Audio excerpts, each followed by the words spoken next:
اگر آپ ہماری چینل پہ آئے ہیں تو کہانی سمجھنے کے لیے ویڈیو پوری لازمی دیکھیے گا، اور مزید ایسی اچھی کہانیاں سننے کے لیے ہمارے چینل کو سبسکرائب کریں اور ہماری ویڈیوز کو لائک کرنا نہ بھولیں۔ چلیں کہانی شروع کرتے ہیں۔ بلال بھی موجود تھا۔ وہ شاپرز دیکھتے ہی شروع ہو گیا، ان خواتین سے اللہ بچائے۔ ابھی شادی کو عرصہ نہیں گزرا، محترمہ پھر سے ڈھیروں خریداری کر لائیں۔ بھلا ان سے کوئی پوچھے کہ ایسی کیا آفت آ پڑی تھی کہ نئی نکوڑ چیزیں ڈبوں میں بند کر کے بازاروں میں دکانداروں کو پیسے بانٹنے چل پڑی۔ ضرور ایان کے کان کھائے ہوں گے کہ مجھے شاپنگ کرواؤ اور مال اڑاؤ۔ میں نے تو سوچ لیا ہے جب بھی شادی کروں گا ربیع الاول میں کروں گا، مبارک مہینہ بھی ہے اور عید سے دور بھی۔ شادی کے فوراً بعد اضافی خرچہ تو نہیں کرنا پڑے گا۔ تم جیسے کنجوس شوہر کی ہونے والی بیوی پر تو مجھے ابھی سے رحم آ رہا ہے، اور تمہیں کیا اعتراض ہو رہا ہے؟ میرے میاں کی کمائی ہے۔ وہ پھیل کر بیٹھ گئی۔ اوہو بھرم، میاں کی کمائی کا بھرم، کیا بات ہے! جمعہ 8 دن سے میاں والی ہوئی ہو اور ہمیں بھرم دکھائے جا رہے ہیں جس کی ساری عمر تمہیں دلانے اور دھونے میں گزری۔ اللہ تعالیٰ اس کے بھرم کو سلامت رکھے۔ میاں والی ہونا بھی اعزاز ہے۔ ہر لڑکی کے لیے اللہ میری گڑیا کو ہمیشہ خوش رکھے۔ مما نے اس کی پیشانی چومی۔ میرے پاس بھی ایک اعزاز ہے، آپ اس کو دے آئے جو بغیر میاں کے گھوم رہی ہے۔ اس نے مسکین صورت بنائی۔ اوہو، کون ہے وہ حقدار جس کو ابھی تک حق نہیں ملا، جس کے حقوق کی فریاد سپریم کورٹ میں کی جا رہی ہے؟ صدف نے چھیڑا، کہیں ارمین تو نہیں؟ ہرگز نہیں۔ ساری عمر اس کی زلفیں سنوارنے کی حسرت لیے دنیا سے کوچ کر جاؤں گا۔ اگر ارمین نے سن لیا تو وہ تمہارا وہ حشر کرے گی کہ اگلی ساری نسل گنجی پیدا ہوگی۔ گنجا پن منظور ہے مگر وہ دمبے کی دم ہرگز نہیں۔ بکواس بند کرو، اتنی پیاری بچی میں عیب نکال رہے ہو، مما نے کہا۔ بچی واقعی پیاری ہے، مجھے بچی پر کوئی اعتراض نہیں، وہ میری کزن ہے۔ لڑنا جھگڑنا اچھا لگتا ہے مگر زندگی کے ساتھی کے طور پر نہیں۔ اور پھر یہ کوئی فلم اور افسانہ تو ہے نہیں کہ پہلے لڑو جھگڑو اور بعد میں ہاتھوں میں ہاتھ دے کر پیار کے گیت گاؤ۔ کیوں صدف؟ وہ صدف سے مخاطب ہوا۔ کہتے تم ٹھیک ہو، ارمین کو بھی تمہاری طبیعت پسند نہیں، اسے سوبر مرد اچھے لگتے ہیں۔ چلو جہاں تمہارا نصیب ہوگا وہیں ہو جائے گی، اور جہاں اس کا جوڑا لکھا ہوگا وہ وہاں چلی جائے گی۔ میں اسے فون کر لوں، پتا چلا کہ میں آئی ہوں تو چھوڑے گی نہیں۔ صدف کہتے ہوئے اٹھ کھڑی ہوئی۔ ارمین اس کی آواز سن کر ہی چہک اٹھی۔ مسز ایان، کیا حال چال ہیں؟ میاں پردیسی سے دیسی ہو گئے اور تم دیسی سے پردیسی، اس نے شکوہ کیا۔ ایان نے بزنس میں خسارہ ہونے کی وجہ سے کراچی ہی میں گھر لے لیا تھا۔ کیا کروں یار، اکیلی ہوتی ہوں تو سمجھ میں نہیں آتا کیسے کروں کیا کروں۔ مجھے تو ہر کام تم سے مشورہ کر کے کرنے کی عادت ہے، بس گھر میں ایسے ہی مصروف رہتی ہوں۔ کیا میرے بھانجا بھانجی بھی مجھ سے مشورہ کرنے کے بعد لاؤ گی؟ وہ شوخی ہوئی۔ شرم کرو، ابھی میں گھر اور ایان کو ڈھنگ سے سمجھ نہیں سکی ہوں، تم اضافی ذمہ داری ڈال دو۔ مجھے کچھ نہیں پتا، مجھے تو جلدی سے ایک پیارا سا گپلو سا بچہ چاہیے جو مجھے آنی کہے۔ تم ایڈجسٹ ہوتی ہو یا نہیں اس سے مجھے کوئی سروکار نہیں ہے۔ ارمین کا بچوں سے پیار کوئی ڈھکا چھپا نہ تھا۔ صدف کے تصور میں ایک نرم نازک خوبصورت سا تصور آ گیا۔ وہ مسکرا دی۔ تم پھر دعا کرو کہ تم جلدی آنی بن جاؤ۔ یہ بات ہوئی نا، وہ پرجوش لہجے میں بولی۔ صدف نے مسکراتے ہوئے فون رکھ دیا۔ ایان، آپ کو بچے کیسے لگتے ہیں؟ رات وہ لیٹی تو سوال کیا۔ بچے کس کو برے لگتے ہیں؟ ظاہر ہے مجھے بھی اچھے لگتے ہیں۔ وہ اس کے بالوں میں انگلیاں پھیرتے ہوئے بولا۔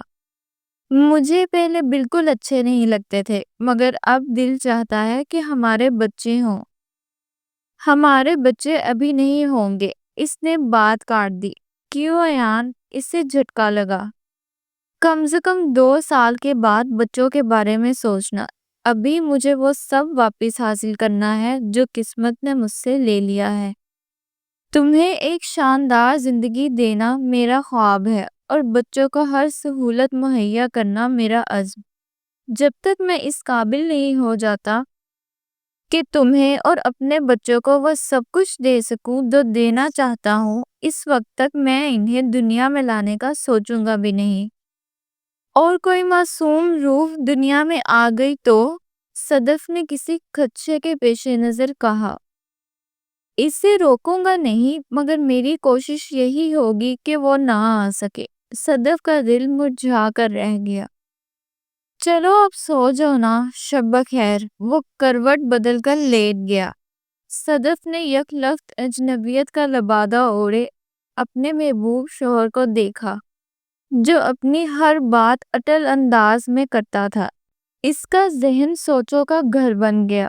پیسہ بہت اہم ہے ارمین، مگر یہ اتنا لازمی بھی نہیں کہ انسان محبت کو پیچھے چھوڑ دے اور آگے ہی آگے بھاگتا جائے۔ پتہ نہیں ایان اس طرح کیوں کر رہے ہیں۔ میں انہیں سمجھاتی ہوں تو ناراض ہونے لگتے ہیں۔ سچ کہہ رہی ہوں ارمین، مجھے ان کے پیسوں کی بجائے توجہ اور محبت کی ضرورت ہے۔ ان حالات میں بھی میں بہت خوش ہوں۔ یہ فیصلہ میری مرضی سے ہوا ہے، مجھ پر تھوپا نہیں گیا۔ مجھے سب حالات پتہ تھے اور کوئی ایسے گئے گزرے حالات بھی نہ تھے کہ زندگی بوجھل ہو جائے۔ میری سمجھ میں نہیں آتا کہ کیا کروں۔ ارمین کے سامنے اس نے اپنے دل کا حال کھول کر رکھ دیا۔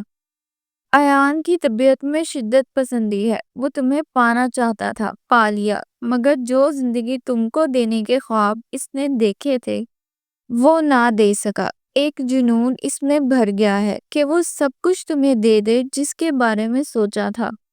اسی لیے وہ محبت کو بھی بھول سا گیا ہے، مگر اس کا یہ مطلب نہیں کہ وہ تمہیں بھول گیا ہے۔ تمہیں صبر اور برداشت کے ساتھ اسے زندگی کی طرف دوبارہ لانا ہوگا۔ یہ تمہارا امتحان ہے۔ اگر ضد اور بحث سے کام لوگی تو شاید نتیجہ برعکس نکلے۔ میری مانو فی الحال اسے اس کے حال پہ چھوڑ دو اور کوشش کرو کہ کوئی ایسی بات نہ کرو جس سے اس کے دل کو ٹھیس پہنچے۔ اللہ تعالیٰ بہتر کرے گا، اس نے تسلی دی تھی۔ صدف سر ہلا کر رہ گئی، مگر ذہن الجھا سا جا رہا تھا۔ کہاں غائب تھے آپ؟ وہ پیار سے بولی۔ ہمیں کہاں غائب ہونا ہے جانے عزیز، بقول شاعر۔ تجھ سے بھی دل فریب ہیں غمِ روزگار کے، تو بس کام میں مصروف تھا۔ وہ ڈھیلے ڈھالے انداز میں کرسی پر بیٹھا تھا۔ چائے لاؤں؟ اس کا تھکا تھکا سا انداز صدف کو دکھی کر گیا۔ نہیں، فریش ہو کر کھانا کھاؤں گا، تم کھانا لگا دو۔ وہ باتھ روم میں چلا گیا۔ صدف نے گرم گرم پھلکے اتارے، کھڑے مسالے کا گوشت، سلاد، زیرے کا رائتا اور کھیر کو نفاست کے ساتھ دسترخوان پر سجا دیا۔ وہ کھانا کھانے بیٹھا۔ صدف ایک سالن اور بنا لیتی۔ کیوں ایان؟ یہ میری پسندیدہ ڈش ہے اور آپ کی بھی، اس لیے کچھ اور نہیں بنایا، خوامخواہ ضائع ہوتا۔ میں افورڈ کر سکتا ہوں۔ شاید تم بچت کے لحاظ سے کہہ رہی ہو۔ وہ سنجیدہ ہوا۔ بات بچت کی نہیں، رزق کی بے قدری کی ہے۔ میں 2 سالن بنا لیتی، ہم صرف ایک ہی کھا پاتے، دوسرا ایسے ہی رکھا رہ جاتا۔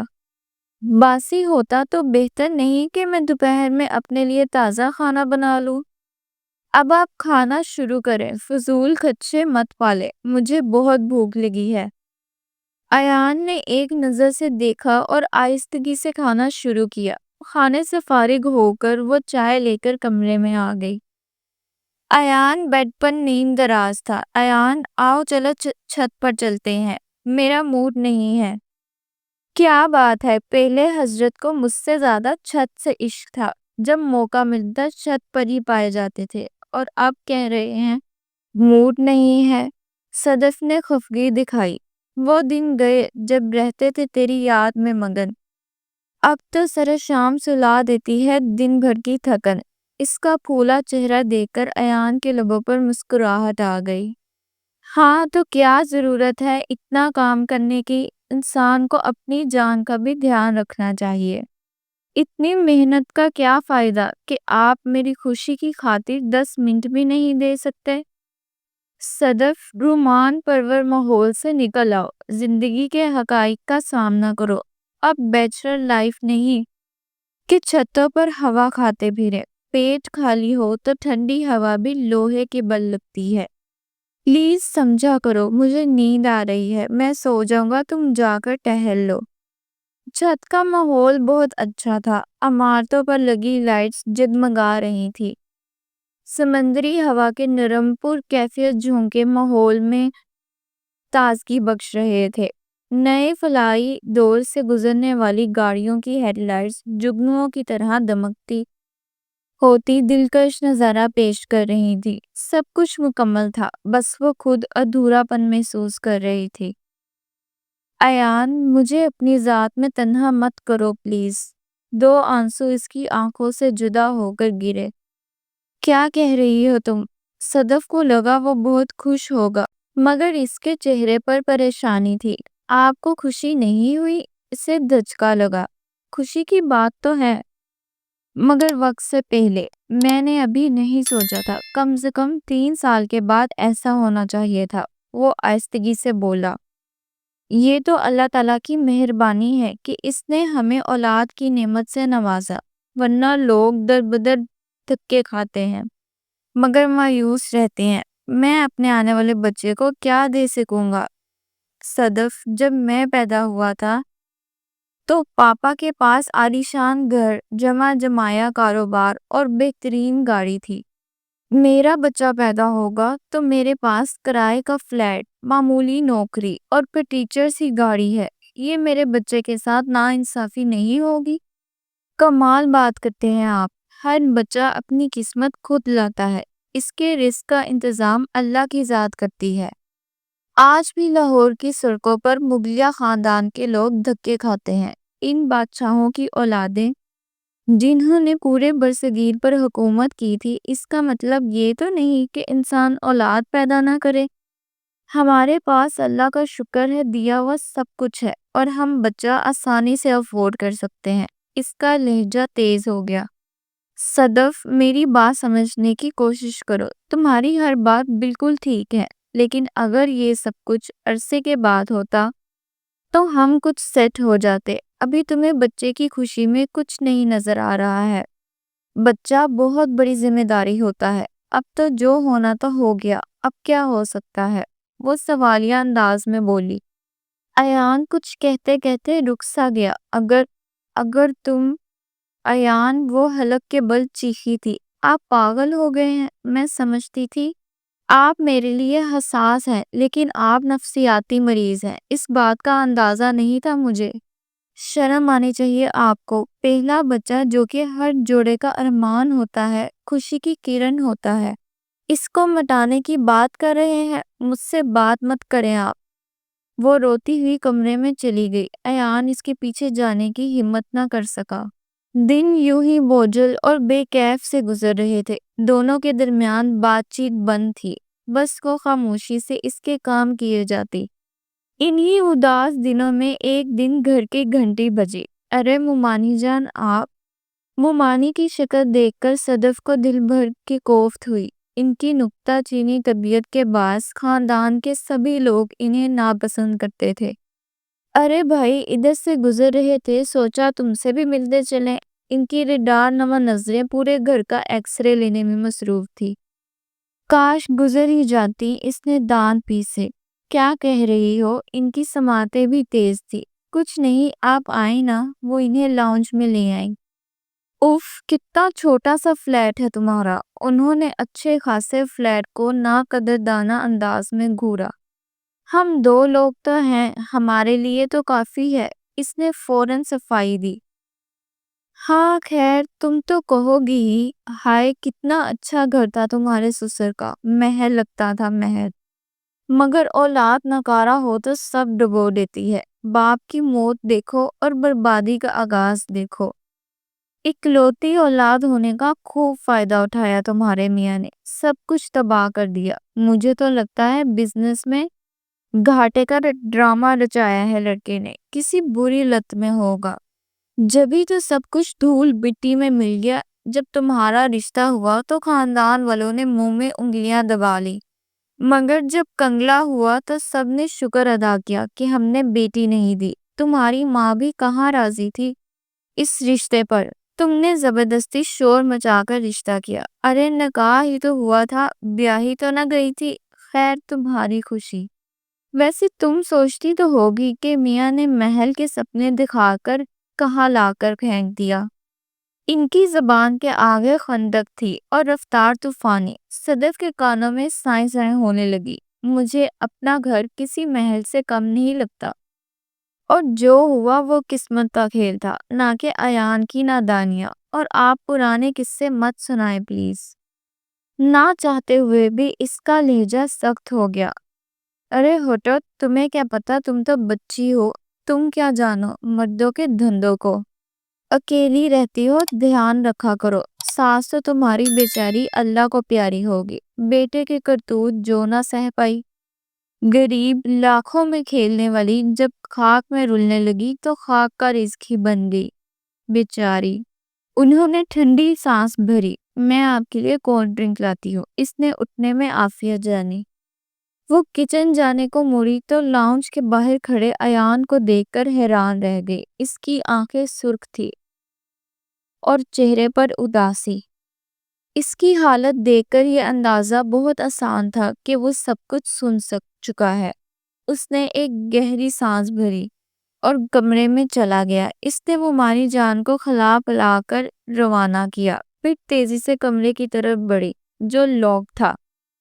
ایان دروازہ کھولے، وہ دروازہ بجانے لگی۔ ایان نے دروازہ کھول دیا۔ اس کی سرخ آنکھیں صدف پر جمی تھی۔ وہ دروازے کے بیچوں بیچ کھڑا تھا۔ یہی چاہتی تھی نا تم کہ تم پر لوگ ترس کھائیں، تمہیں ایک کنگال مرد کی بیوی کہیں؟ یہی چاہتی تھی نا تم؟ ایان میری بات تو سن لے، اس نے کہنا چاہا۔ کچھ نہیں سننا ہے مجھے، تم لاکھوں کہو کہ تمہیں کچھ فرق نہیں پڑتا، لیکن مجھے پڑا ہے۔ میرا ماضی ناک بن کر ڈستا ہے مجھے۔ جب لوگ اس شان و شوکت کا ذکر کرتے ہیں تو میں پاتال میں گر جاتا ہوں کہ وہ نالائق اولاد ہوں جس نے سجی سجائی جنت میں آگ لگا دی۔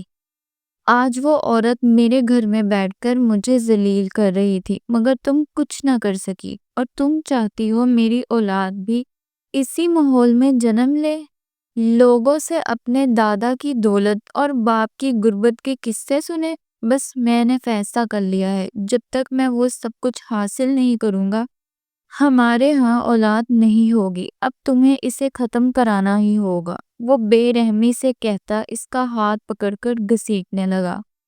اس وقت وہ بالکل حواسوں میں نہ تھا۔ ایان، وہ چیخ اٹھی، یہ اولاد صرف تمہاری نہیں، میری بھی اولاد ہے، اور میں اسے تمہاری جذباتیت کی بھینٹ نہیں چڑھنے دوں گی۔ اگر کوئی کچھ کہہ دے تو کیا ہم اپنی زندگی تباہ کر لیں گے؟ ہرگز نہیں ایان، یہ بچہ اس دنیا میں آئے گا، اور ضرور آئے گا، سمجھے تم؟ وہ غصے میں آپے سے باہر ہو گئی۔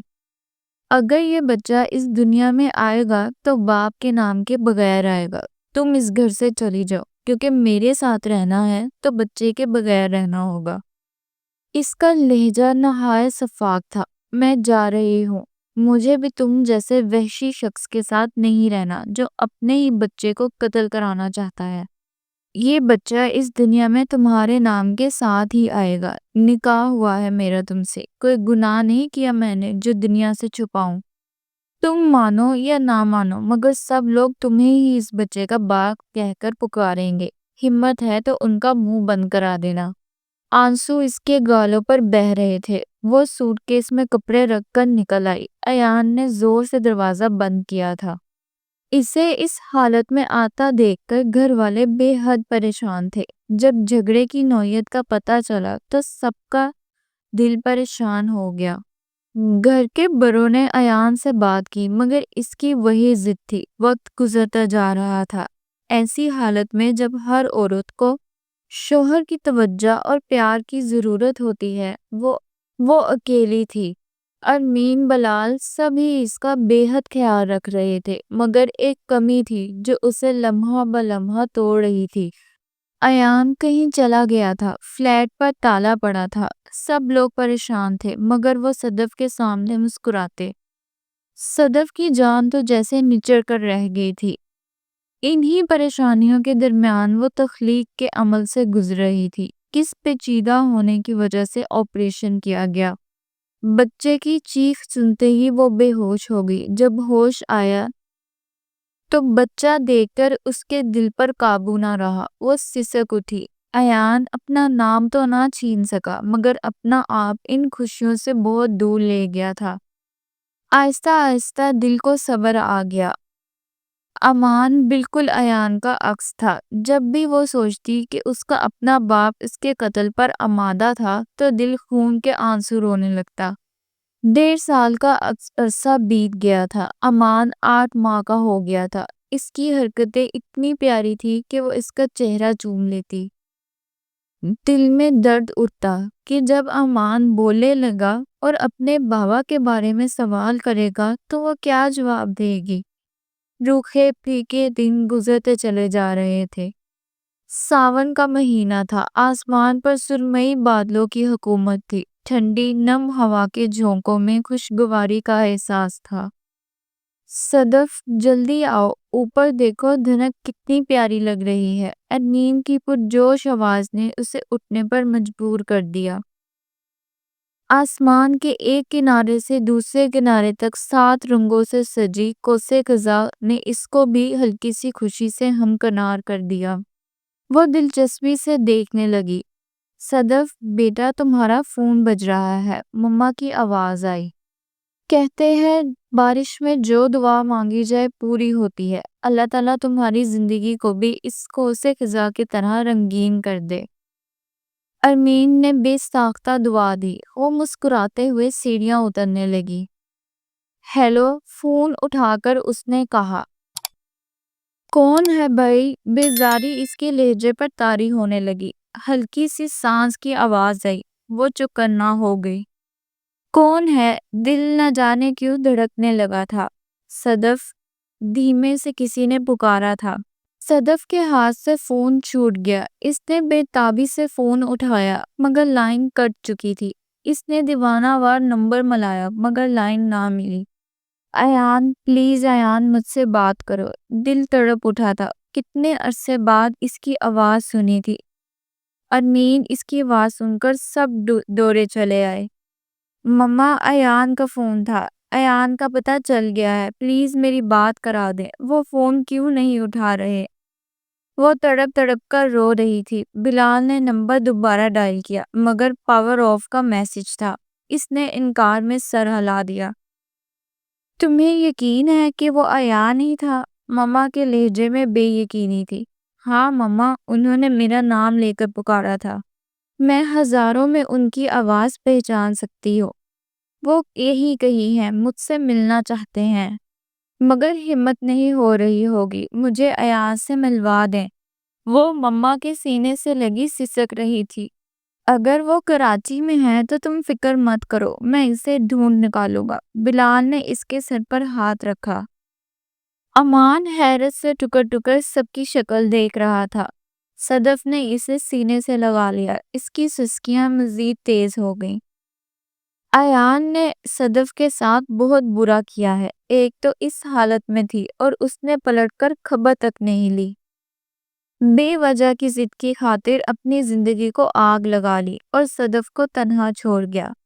کہاں کیا کچھ عطا پتہ نہیں۔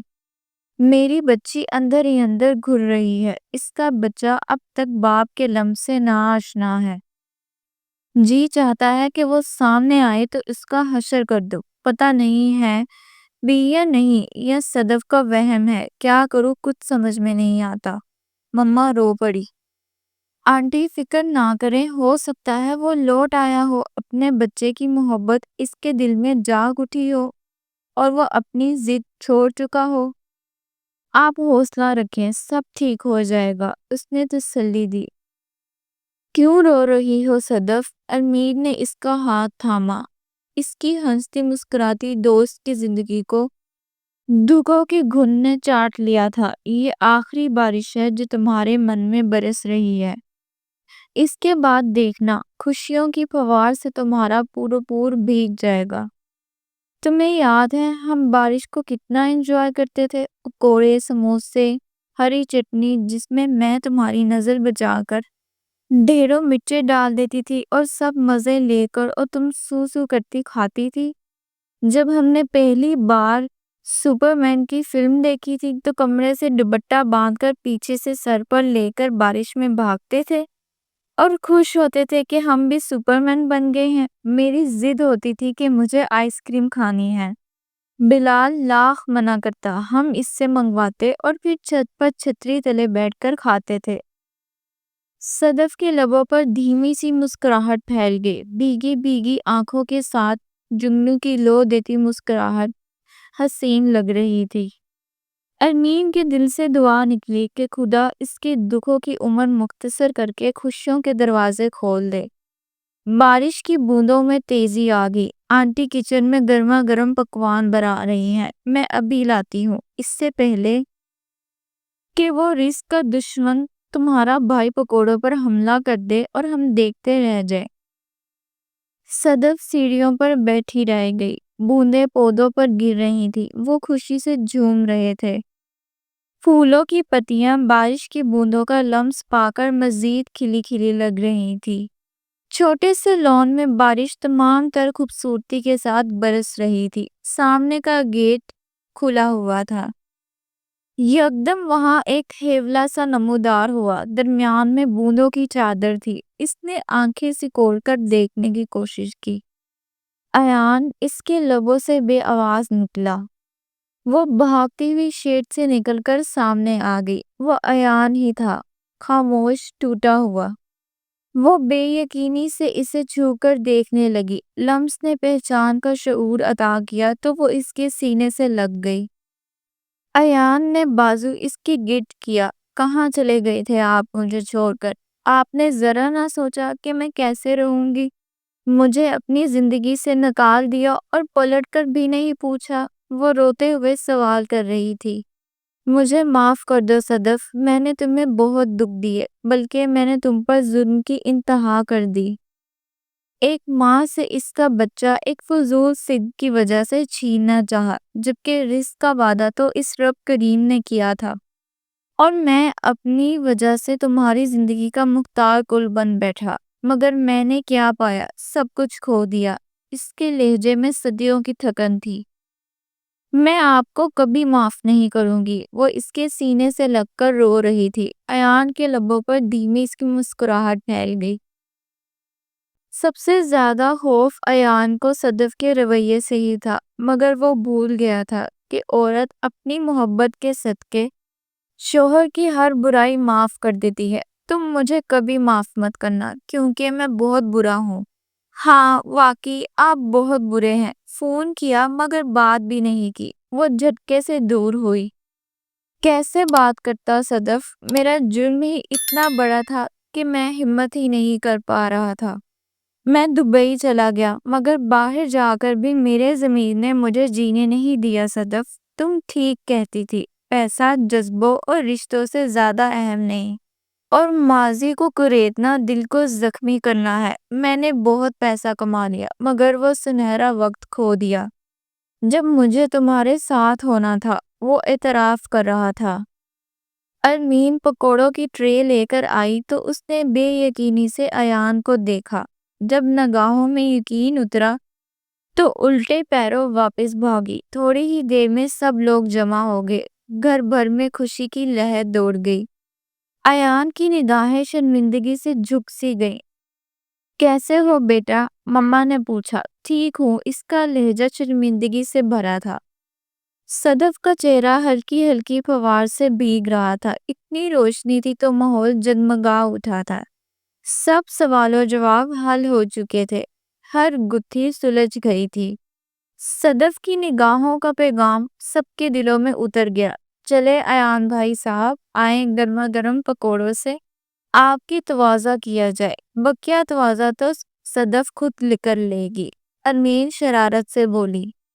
کھاتے تواضع تو بات کی بات ہے، پہلے سب سے اہم مہمان سے تو ملنے بھابی امان کو گود میں اٹھا کر لائیں۔ ایان تڑپ کر آگے بڑھا، امان کو گود میں لے کر اس پر پیار کی بوچھار کر دی۔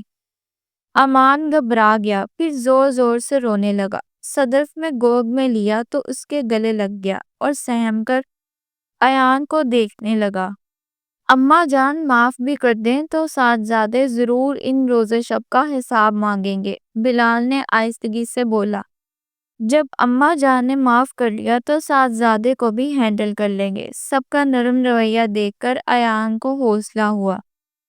صدف کا وجود بھی ہلکا پھلکا ہو گیا۔ ایان نے اسے محبت کرنا سکھایا تھا اور محبت نے اسے محبوب کا قصور معاف کرنا سکھا دیا تھا۔